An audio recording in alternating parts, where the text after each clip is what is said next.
Nangihina na si Abigail matapos malibig ang kanyang pero hindi sa pag-ukay o diskuting biya ng patrol.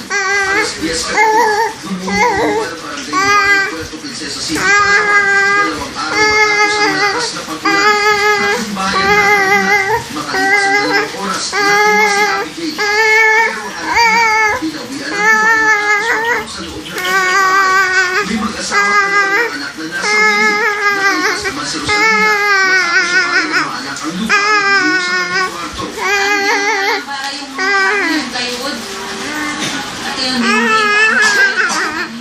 Hindi mo makabalik sa lugar ng kadong pamilya. Sa initial na findings, hindi naman ako expert.